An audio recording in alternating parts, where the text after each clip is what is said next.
What's going on, everybody? My name is Chris LePack, a.k.a. RebelPack92, and you are watching This is the Waypoint, the one and only Star Wars discussion show right here on shared screens. I'll be your host today. I got a great panel of people, including Brett Jamerson, Jordan Deeve, and the one and only some other Josh. How you boys doing today? Buy our Pretty merch, good. please. Thank you for saying that, Josh. Yeah. I appreciate that. You know why? Because running only for the month of January, only while the Book of Boba Fett is coming out on Disney Plus, we have a brand new limited edition T-shirt and hoodie with the new This is the Waypoint logo on it. So go snap that up real quick so that you too can rob a train in the desert. I'll say this: I did not own any merch of our own group here until this shirt came out, and then I bought some other merch too. But yeah, I'm gonna be 100 the same. It was the first share screen thing that I ordered was the This is the Waypoint shirt. I gotta rep our show. You know what I mean? This is our show, baby. Right. This is us. Awesome. Of course, today we're talking about the second episode of the Book of Boba Fett. As always, if you've seen this show before, not a whole lot of structure, rhyme, or reason. We just like to come in, talk about the things we enjoyed about the episode, and then kind of what we'd maybe like to see next, or try and guess what's happening. I do want to kick this off by saying this episode is awesome. Yeah. Yummy. That was a yum ass episode if I've ever seen one, bro. You get a train heist out in the desert. The Pikes are in it. We get to see Jabba's cousins. Mm-hmm. There's an Ithorian. It's practical, and I love that. Ithorians are cool. This is a dope episode. Is the Ithorian the giant monster they found while looking for water? Yeah. No, the mayor. No, that was Goro from Mortal Kombat. See, at first I thought it was just going to be another Rancor, but then I was like, wait, no, that has 4 arms. Because at first they showed him just grabbing the one slave. Like the hand comes out, yeah. Yeah. Shout out to them messing with that dude with the Rancor though. Yeah. Because they drop him down in the hole and they're like, oh yeah, well maybe you'll top because of the Rancor. And I sat there and was like, did they get another one? That's what I was thinking too. Like in some other material, they've hinted at other creatures being in that like palace. So I thought we were going to see something else. Yeah, because it's been 6 years. Like, what was Bib Fortuna doing? I mean, I guess he wasn't torturing people as much as Jabba or killing them. So, I did think we were gonna see a creature, but it worked as well that it was just like a fake out. Right. I get the feeling just from some of the dialogue throughout in Boba's interactions that Bib Fortuna was not doing a bang up job as the daimyo. Mm-hmm. Mm-hmm. Yeah. Also, it doesn't sound like he was there for too long. Looking at the size of Bib Fortuna in the finale, though, I think he just ate him.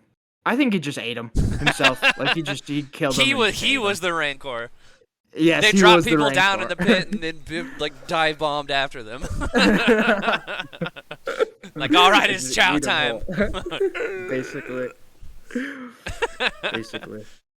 So this episode kind of stuck with the same structure as last time, to where you got some flashback stuff of seeing what led to Boba to where we see him in season 2 of The Mandalorian, then also continuing to kind of learn his new role as the head of Jabba's former syndicate, as the daimyo of Mos Espa, which is cool. One, it's cool to have a title to that now finally. Like he's clearly. I was curious as to how that was going to work, because I mean he came in and I was like, is he the head of like the Hutt cartel now? Like what's kind of going on there? But it's like a thing specifically on Tatooine, which is really cool.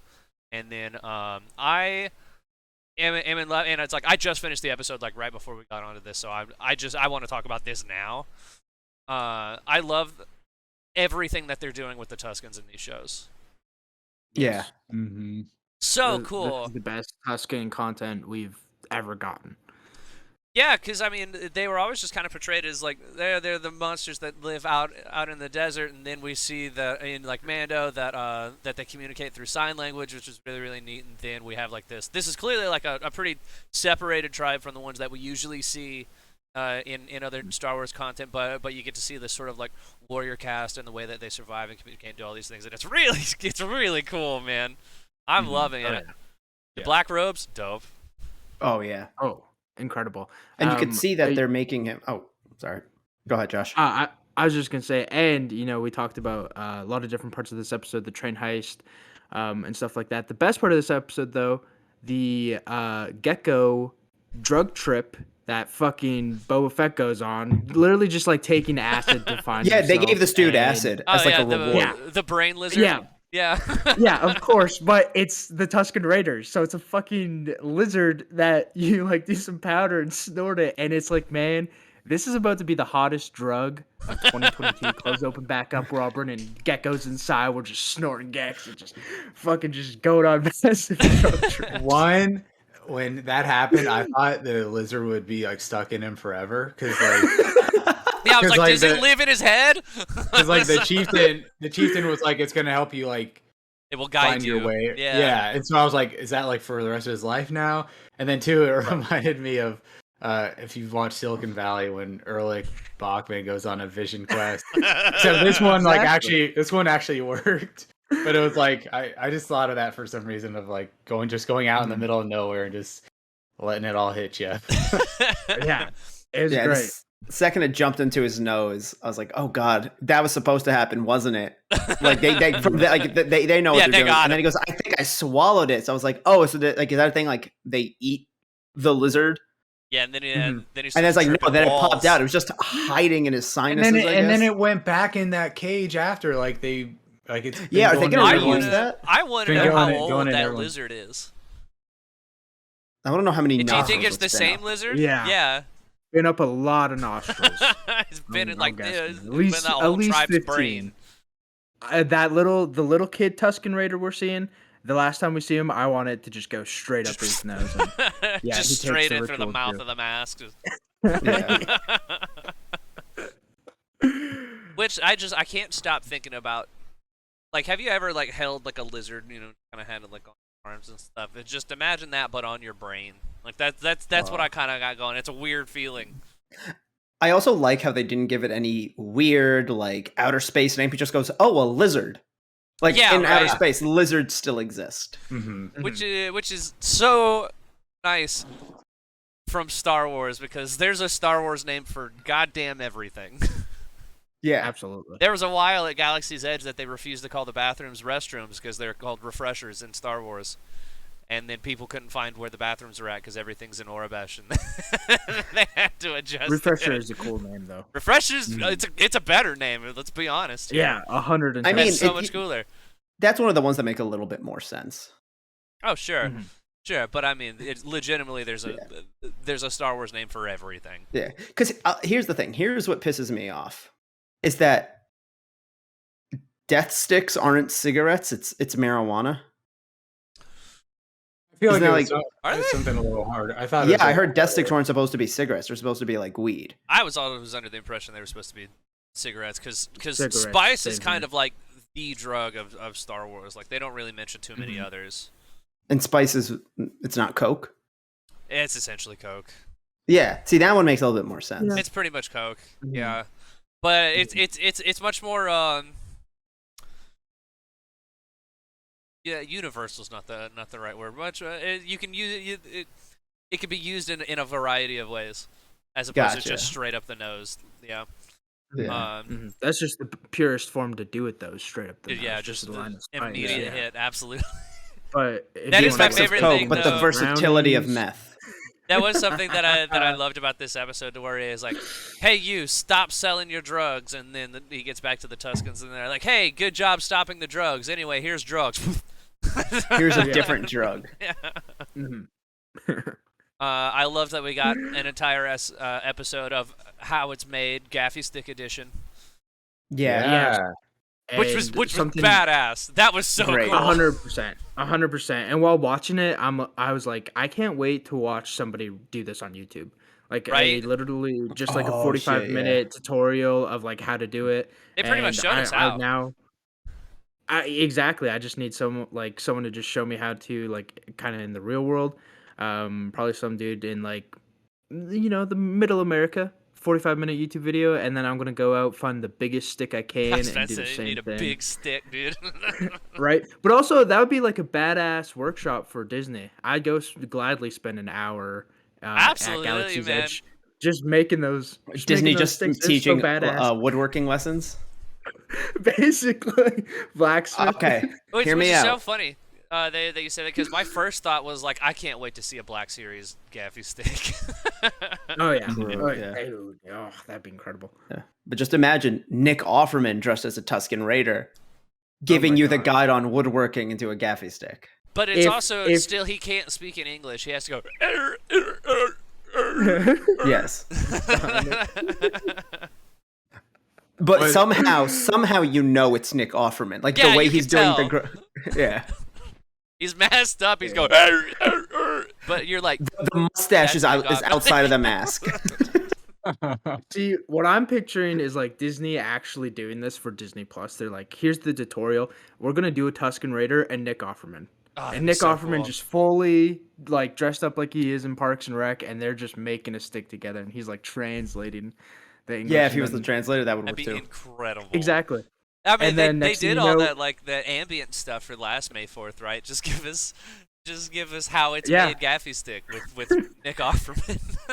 Exactly. And then next thing you know, we just have a whole just army of nerds with gaffy sticks, and it's dangerous, but it's also incredible at the same time. I had never previously thought about like trying to put together like a Tusken cosplay.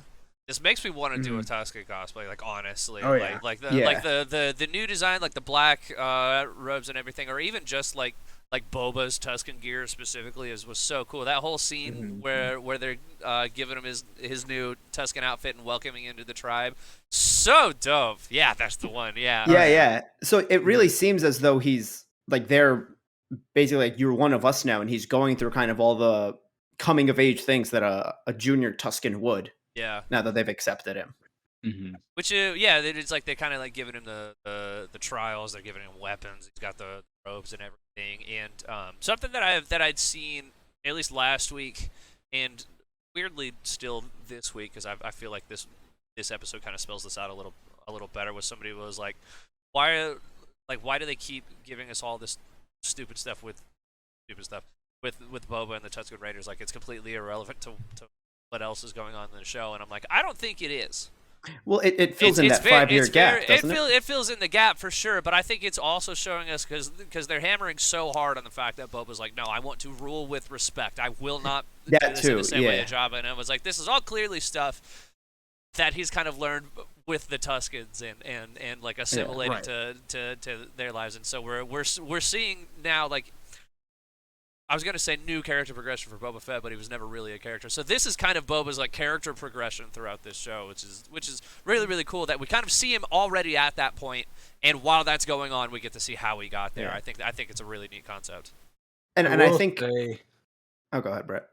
I will say that I like what we're getting with the Tusken Raiders, but we're 2 out of 7 down episodes, and we're at least to me it's still not. Maybe it's the Hutt cousins, but it's like at a certain point that I think the show will have to get down to a point where it's like, all right, here's like the actual like hook of the show, and setting up like the conflict between Boba and the cousins, because I think it's probably gonna be with the Hutts, and I think we might have discussed this sort of thing where I was like, I think we're gonna see less of these flashbacks like as time goes on. I think once you get kind of to the I think point we got where more Boba's flashbacks in this episode than in the first, because Right. like the whole half, the second half. I was of about this to say, yeah, episode this one was pretty much half and half. Like the first episode bounced back and forth a bit, but this one was like first half current time, second half flashback.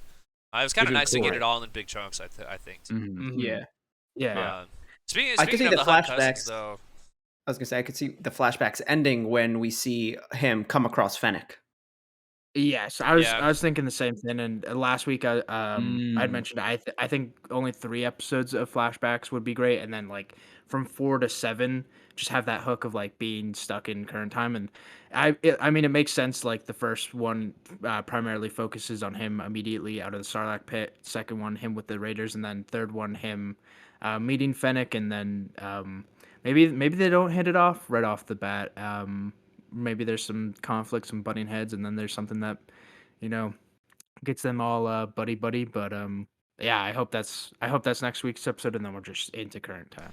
Shout out to Fennec, by the way, who first off, one, can get it, but two, secondly that that joke that she has with the assassin in the throne room to where she's like, so overpriced, like, you're paying for the name. That fucking cracked me up, man. That was great. No, I love that. I like this kind of subplot of somebody was sent to kill Boba, and we don't necessarily know who. I get the feeling is it the mayor? Is it not? Who knows? You know what I mean? I feel like it was. I do think the mayor is gonna become. I can't tell if it's like the mayor's actually going to be the guy pulling the strings the whole time, or if he's just going to be like a secondary antagonist. But I could see the Hutts being, to an extent, a red herring. Yeah, well, because the show, this is and it's been mentioned both times of the mayor, his major domo, what's that, right? Or it's like the casino restaurant place. What's that called? Oh, the Sanctuary. The Sanctuary. Yeah. Now, is that not Mos Eisley Cantina? Just underneath. This is different city. Different city. Yeah. The lady who runs the Sanctuary, like, they've all mentioned, could also get it. Espa, I believe, is where Anakin is from. Oh, okay. This is where most of the events of Episode 1 take. Oh my God, we're gonna see pod racing, guys. I really fucking hope so. Like, there's no better chance than now. Pod racing is cool. I don't know. Like, we all think pod racing is cool. Pod racing is the best part of Episode 1. Yeah. It's that and Maul. Yeah. Like, come Duel on. of the Fates is a little bit higher for me, but yeah, pod racing's like close second. There's no Star Wars movie where the music's bad. So like, I would just take the music out of it, because like even Attack of the Clones has the Across the Stars melody. Thank you. Yeah, despite it being a shit movie. Yeah, but, good music. Great music, man. Can't beat John Williams.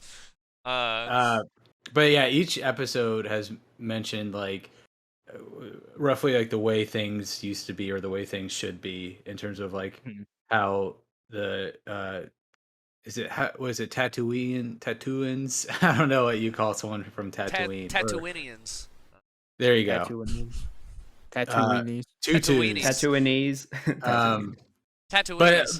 But all the people that Boba has come into contact with that like relate to what he wants to do have mentioned that like they want like or have hinted at it or referenced it, and so I think with the Hutts coming into play, I think they are the major antagonists because they're gonna be like, hey, we're ready to rock after Vader sliced our whole council in that one comic, so.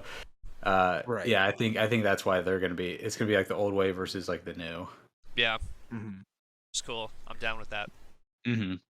And I love that whole scene too of like the kind of the standoff between the Hutts and Boba.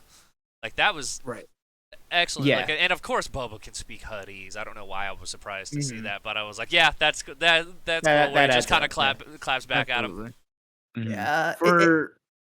It was weird the way those twins were sitting next to each other, right? Like, I know they're just slug people, but like, seems weird. There's some weird. There's something going on there. Star Wars and twins never seems to get it right for some reason. Yes.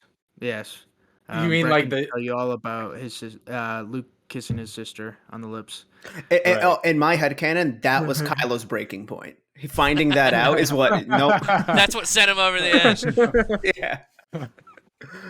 What, like you said, that like the CGI didn't look good, or just like them being like on top of each other. Essentially. Oh no! Like it felt incestuous. Weird. Like the way that he's going. Because like they're just kind of like tucked into each other. Just the space version of Alabama. Basically. Yeah, I mean, both probably use rats to like wipe the sweat off their body. If we're being honest, woodland creatures. That dude was like rubbing the mouth on him. Like, I wouldn't be surprised. Like if you translated Huttonese, it just sounded like "get out of here," part. Like if that's just what it sounded like. It's just the space version of a southern accent. Yeah, basically. For some reason, though, I thought that was Zero the Hutt. On top of that one, that first Zero dies because he's got the mouth markings, but yeah, he does that. Yeah, is Zero the one from the Clone Wars movie?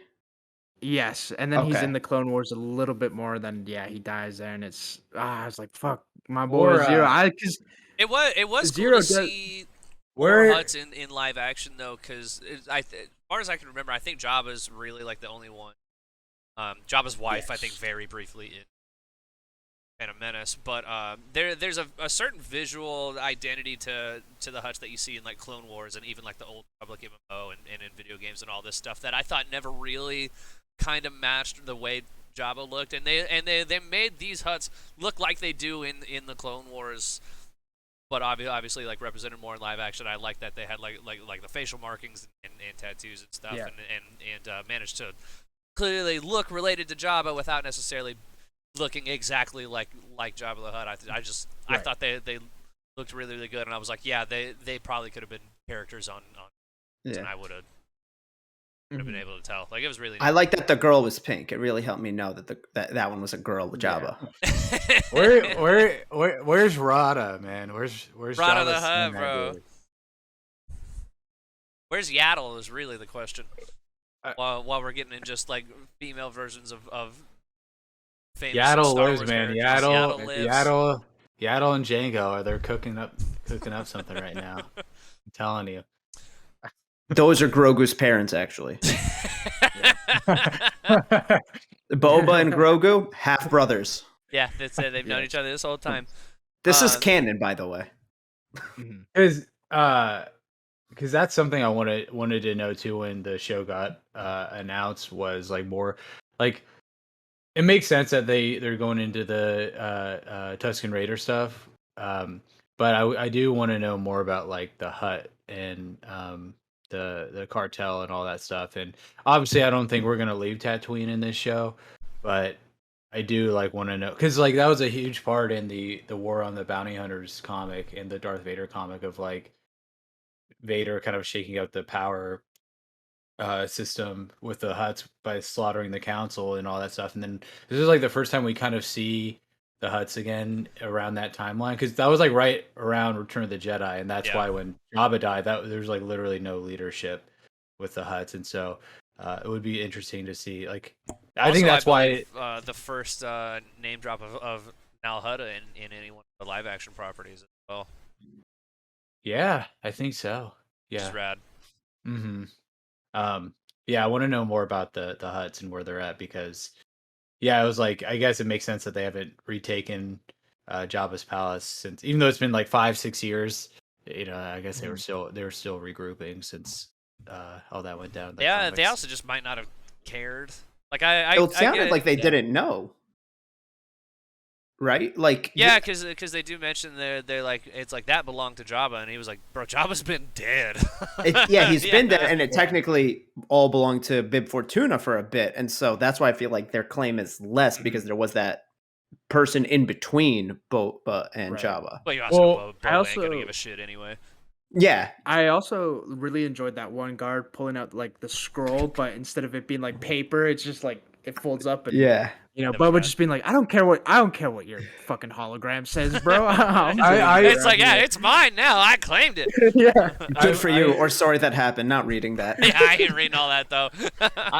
I do want to because it's in Arabic if someone's going to translate it, but I do want to find out what that says because if it is like, hey, like the Hutt, whatever government of the like the Hutts are in now or leadership are like, hey, like we do back these people taking it back, then that would be like for real because that's like the Hutts are like no joke. Like if you like because I like in the movies they don't do a really good job of this, but like the Hutts, I think in Legends had like a third of like space in terms of like what their rule was. A lot of like Outer Rim territories and the Hutts basically control like the Outer Rim. They got claims on. I mean, I believe they even had like sanction on Coruscant, but they're also like big on like.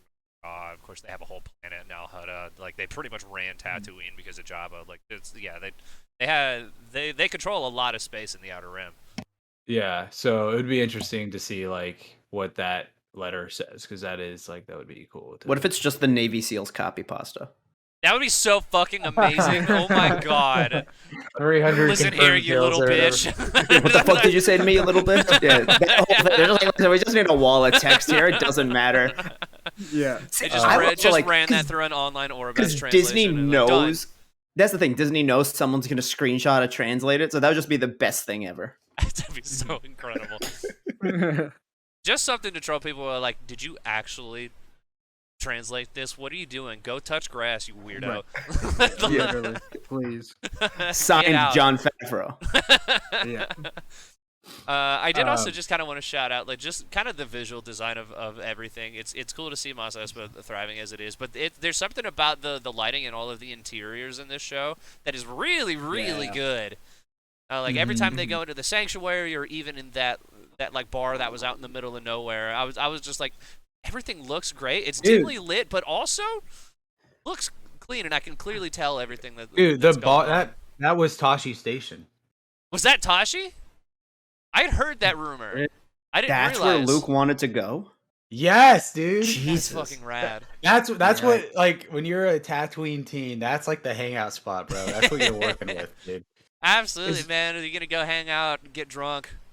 And they had I think the names were Fixer and Cammy, which were from A New Hope deleted scenes, because they go to Tashi Station. They go to Tashi Station in deleted scenes that they didn't put in the movie. Yeah, so those are Luke's They had friends. the same characters. Yeah, they had the same characters in that bar. The one who was getting Hang the out with shit your kicked out of him. later. That's so cool. Yeah, the human dude and girl. Yeah, those were like discount wannabe Han Solo looking ass with the jacket and everything. Yeah.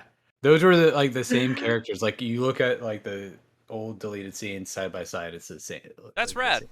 I love that. So where in this dive bar are they selling power converters? I think Yeah, it's more. I think it's more than just the bar. I have a feeling it's more than just a bar. It was super late at night, so it's probably not as busy for like that kind of business. You could also say, like, because the Hutts have lost some power in the 9 years since the New Hope took place in universe, like, it's just not as bumping. Especially since Mos Espa is clearly much bigger. Yeah. Like, it's been thriving in the like 20-30 years since Phantom Menace. Yeah. Which is rad. It looks very cool. It was nice to see a droid that very clearly wasn't just a Boston Dynamics robot this time. Dude, that droid was freaky, dude. The spider train conductor. Yeah, because he's like standing upright in the train, and that's like, I could go either direction. And turning everywhere. Shout out to again. I love every time that we get to see characters that were originally in animated properties brought into the live action stuff. It's always cool to see the Pikes in live action, especially when that's the first time we see them in a live action property take their mask off too, which is neat because we see them briefly in Solo. Of course, they go to Kessel, and we see them again here. They're actually doing things this time instead of getting shot. I thought that train was initially like Imperial Remnant or something. I thought we were gonna see stormtroopers. Yeah.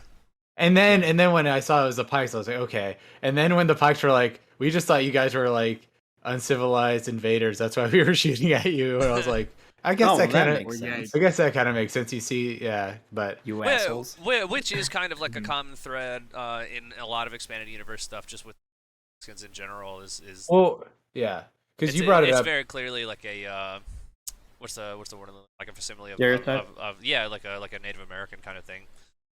Because you brought it up earlier, but like since the Tuscan culture is like very nomadic, like it's not very centralized. So there are certain groups that will like just slaughter anybody they see, whereas this group is obviously a little more like friendly to outsiders, and so we need like a Game of Thrones Tuscan Raider show with all the houses and stuff. Oh, damn, that'd be incredible.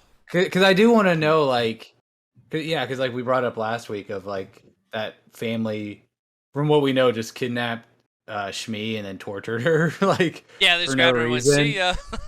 Yeah, so I'm like, what is like the dynamics between like that group and And this like one, other Tusken groups that are like, hey, are you kidnapping people? Like, why? Right. like, stop it, bro. just We're out trying to work on here- our image here, man. And when Yeah. Vader We're goes out and here kills snorting Tuskens once a gecko. year, I imagine it's Once a only year. to try. every Where he was every from. year he comes Isn't back. that a thing? No, Isn't that a no. thing? He never goes back to Tatooine. No, that was that. Maybe it's not there was canon somebody anymore. that tried to say that he did that in Once an a expanded year. universe thing, but a lot of people didn't. Didn't fall Yeah. through with it. Didn't Yeah, fall that like through it, okay, yeah. yeah. I had heard that once a year on the anniversary of Mother's death, he goes back to Tatooine to kill a bunch of Tusken Raiders, which to me just seems inconvenient. Because like, what if that time of year you're not in that part of the galaxy? Like, you're suddenly going to turn all the Tatooine's way out around. of the way. Yeah. Mm-hmm. But also, like, he hates sand. Could you imagine getting sand in the Darth Vader suit and like it's just in That's like gotta your be terrible. breather and shit like that? Way it's worse. in like the crevice of the helmet. That's yeah. He that's doesn't wanna why go back to Tatooine was Tatooine. the perfect place to hide Luke Skywalker Yes. at his Really? parents' old place, and didn't change his Because name he at all. Because Vader's It's like, yeah, it's close. not worth the effort. Obi-Wan's like, don't worry, there's sand here. He won't come. I'm putting Yeah. them on the highest hill in Tatooine. Leia's gonna go to a different family that's royalty with a different last name. The boy, give him to the uncle. Don't change the name. Absolutely. Yeah. No, name's Yeah, the same. literally. He's gonna go live in his fucking uncle's house. Yeah, he's Yeah. 45 minutes away from where Anakin It'll be grew up. fine. It's no big Be deal. fine. Literally. No one's gonna know. But that did bring up another point with the Tuskens of like, I guess they're not opposed to like using technology. Or Yeah, at that least was this cool. group. I Again, love it that could be, whole like, tribe by training tribe sequence basis. of them learning how to use the swoop bikes though too. It was cool to get a little bit of humor in the show. Mhm. Yeah. It was good, and I'm happy that they didn't like overdo it because I thought it was funny that the guy went backwards. I thought he was just gonna zoom. Oh yeah, that was forward. hysterical. That he And just I went thought that from- there was gonna be way more slapstick with them falling, but no, it was kind of more like, okay, we're getting the hang of this. Like it very much went from funny to like, It's like okay, you it's training montage. you had the one instance where it goes plagiarism. backwards, just straight out of frame. I love that. There's the one where he falls off and then somebody behind him like runs over him. like that fucking cracked me. I was like, oh shit. I like the one where he finally made the jump, sits down, and then somehow falls off. yeah, Yeah. that one I thought was hilarious, and then after that it's like, okay, no, they're getting it, and so that was cool. I appreciated that there was just enough to not overdo it. Oh yeah. Also, shout out to I don't know any of the Tuscans' names, but it's like the warrior that's training Boba. The They had one in the badass- black robes. Yeah, The the lady, badass one. yeah. The woman that goes and kicks all the pikes Is ass on the she- train. I'm assuming she's like the chieftain's wife or something. Either that or maybe she is just like kind of like the best chief. warrior in the Yeah. Yeah. Mhm. in the tribe or something.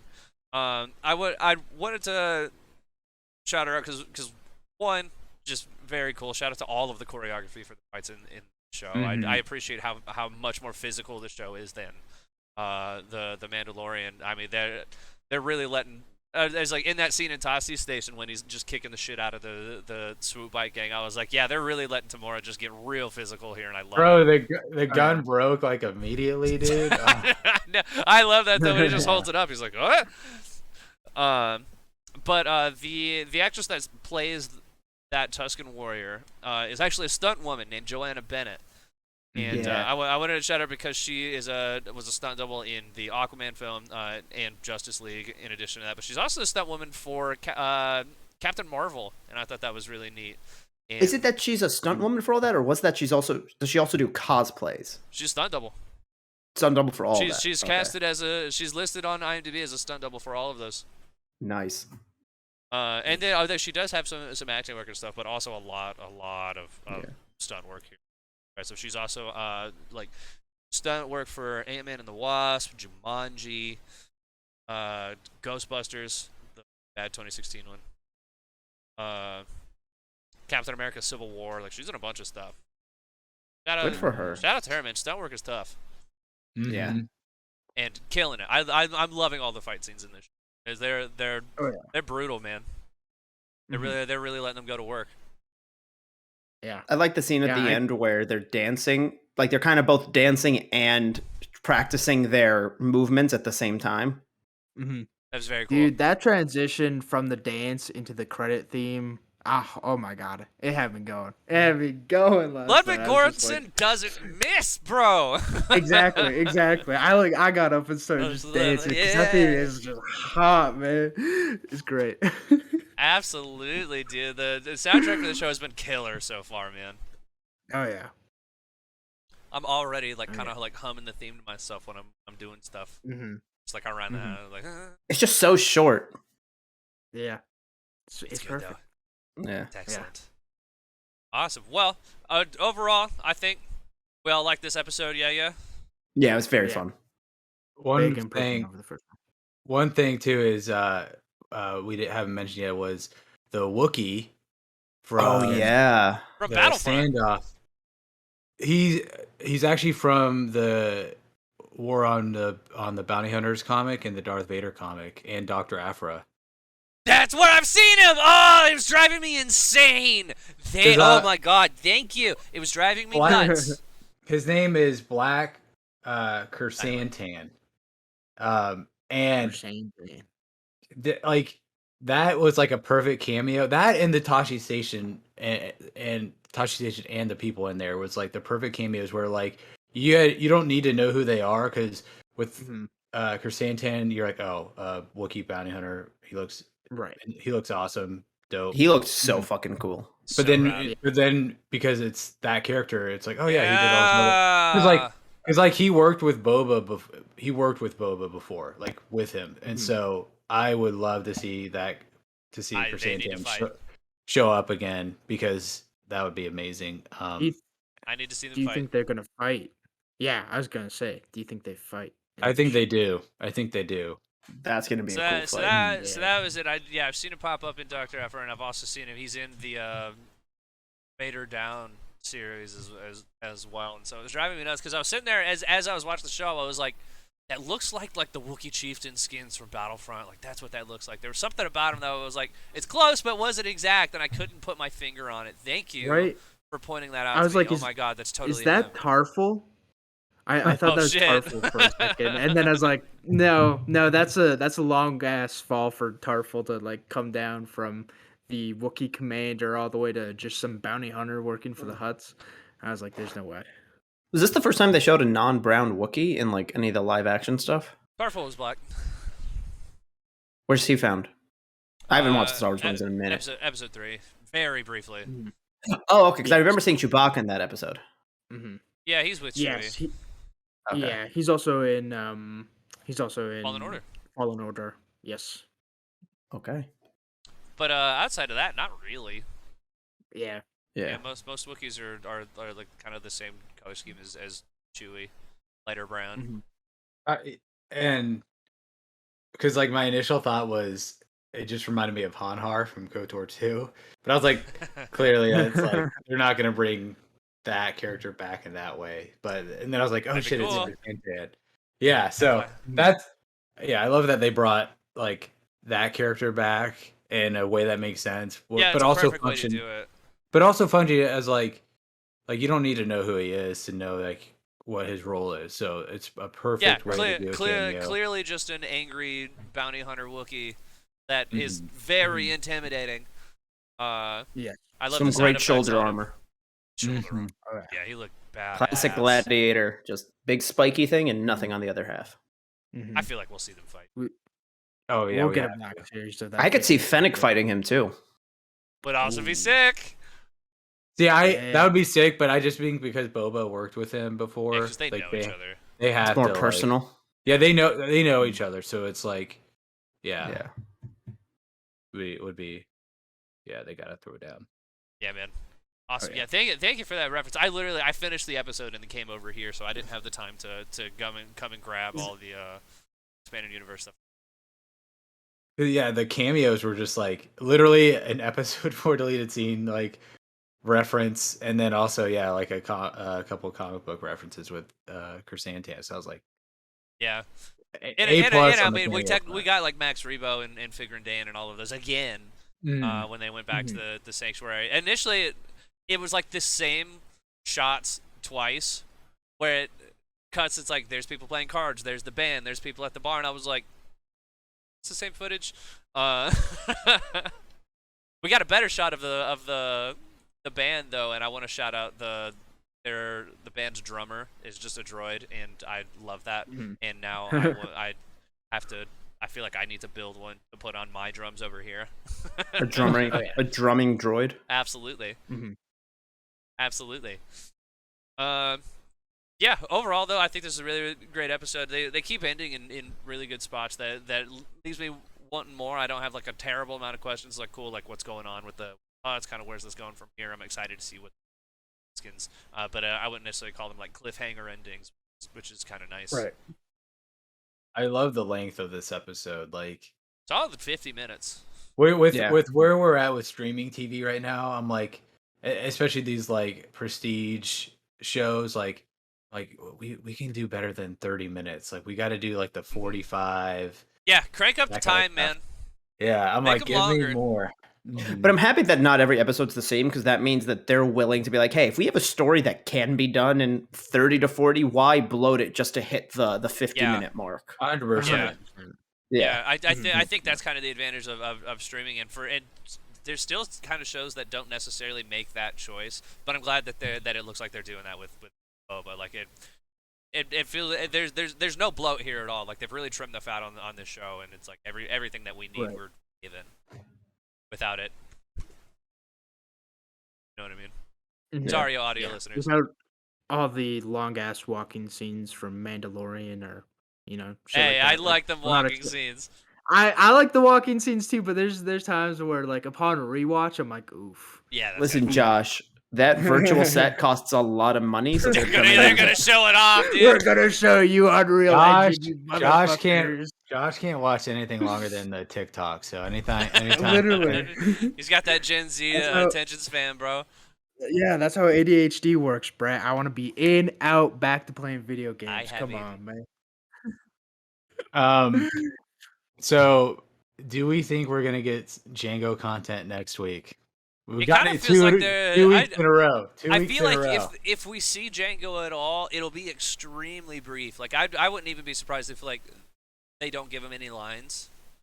Where it's just they kind of de-age Tamura Morrison a bit. They give him hair, and then it's like you just kind of see him in a real quick flashback. He like looks at him through the window of the slave one or something, and then that's it.